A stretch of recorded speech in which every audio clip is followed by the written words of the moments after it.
বাংলায় নাগরিক আইন কার্যকর হবে বলে নির্বাচনী প্রচারে বিজেপির তরফের দাবিকে সাম্প্রদায়িক বিভাজনের ভিত্তিতে ভোটের বিভাজনের প্রক্রিয়া বলে আজ বিজেপির রাজনৈতিক প্রচারের সমালোচনা ও বিজেপি একটি বহুরূপী দল এই কটাক্ষ উক্তিটি করেছেন প্রদেশ কংগ্রেস সভাপতি মাননীয় অধীর রঞ্জন চৌধুরী।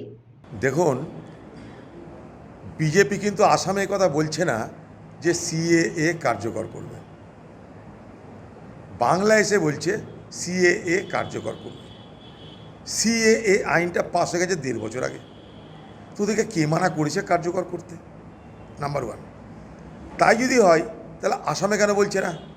কারণ আসামে বিজেপি পার্টি তারা যে ভোটটা পায় সেই ভোটটা পায় এই গ্রাউন্ডে যে আসাম ফর অসমিয়াজ, অর্থাৎ আসাম হচ্ছে আসামিদের, অসমিয়াদের জন্য আসাম। সেখানে বাইরে থেকে যারাই আসবে, সে হিন্দুই হোক আর মুসলমানই হোক, সব বিদেশি। সেই জায়গাটাই বিজেপি বলতে চাইছে কি, হিন্দুরা এদেশি হবে, মুসলমানরা বিদেশি হবে। তাও সেখানেও গ্যারাকল আছে 2015 সালের পর থেকে। তো এইবার মনে করুন, সিএএ যদি এতই কার্যকর আইন হতো তাহলে ভারতবর্ষে এটা চালু করতে পারছে না কেন? একটা ভারতবর্ষের মতো দেশ, তার সংবিধানে কথা বলা নেই যে আমি নাগরিকত্ব দেব, কিন্তু নির্দিষ্ট সম্প্রদায়ের মানুষকে বাদ রেখে। ভারতবর্ষের সংবিধান, ভারতবর্ষের নাগরিক আইন, ভারতবর্ষের ফরেন অ্যাক্ট সব মিলিয়ে একটা নাগরিক পাই, নাগরিকত্বের অধিকার পাই। আজ পর্যন্ত ভারতবর্ষে এত নাগরিক আমরা, আমাদের তো কোনো সমস্যা হয়নি নাগরিকত্ব পেতে। আজ নতুন করে ক্রিয়েট করা হচ্ছে এটা। তোমাকে আগে রিফিউজি হতে হবে, তারপরে তুমি নাগরিকত্ব পাবে। তা মনে করুন বাংলায় যারা হয়ে গেছে, যারা ওপার থেকে চলে এসছে, এই আইনে আসতে গেলে তাদের নতুন করে রিফিউজির তালিকায় যেতে হবে। ওরা এতদিন বলেছিল যে আমরা তো কোথাও কোনো ডিটেনশন ক্যাম্প করি না। আসামে কি বলেছে যে আমরা আসামে বিদেশি ধরব, অনুপ্রবেশকে ধরে ডিটেনশন ক্যাম্প করব। পার্লামেন্টে বলছে ডিটেনশন ক্যাম্প করার কোনো দায়িত্ব কেন্দ্রের না। ঠিক আছে, বিজেপি বহুরূপী একটা পার্টি, যেখানে যা দরকার সেখানে তাই করে। মূল লক্ষ্য সাম্প্রদায়িক বিভাজন। এখানে সিএর কথা বললে হিন্দুদেরকে এক করা যাবে, এটা ওদের ধারণা। তাই এখানে ওরা সিএর কথা বলবে। আসামে সিএর কথা বললে হিন্দুরা রেগে যাবে, তাই আসামে সিএএ আলোচিত হবে না।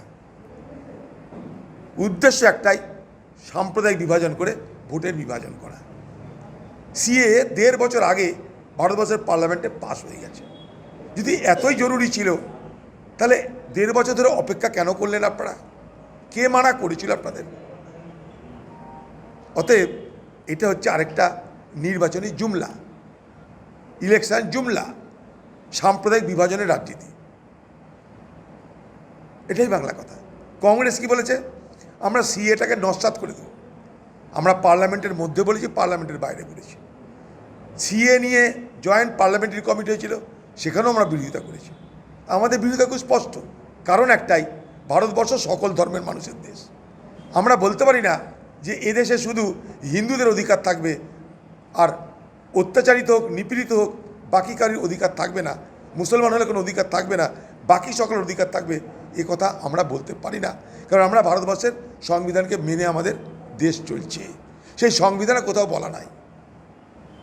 আজকে তাই সংবিধানকে রক্ষা করার জন্যে, সংবিধানকে মেনে চলার কথা কংগ্রেস বলেছে। তাই জন্য আমরা বিরোধিতা করেছি সিএর। টার্গেটেড লেজিসলেশন, অর্থাৎ একটা সম্প্রদায়কে টার্গেট করে আইন বানানো হচ্ছে। সেই সম্প্রদায় মুসলমান সম্প্রদায়, তাদেরকে থাকতে দেওয়া হবে না, তাদের নাগরিকত্ব কেড়ে নেওয়া হবে। এই করতে গিয়ে আসামে কি হয়েছে? 19 লাখ লোককে বাঁচা হলো বিদেশি বলে, 14 লাখ হিন্দু বার হলো। সেই 14 লাখ হিন্দুদেরকে কিন্তু ডিটেনশন ক্যাম্পে থাকতে হবে। এখানকার হিন্দুদেরকে তাই বলবো, এই বিজেপির নক্কা ছক্কা ভাষণে তারা যেন বিভ্রান্ত না হয়। এগুলো ছক্কাবাজি, বিজেপির নির্বাচনের ছক্কাবাজি।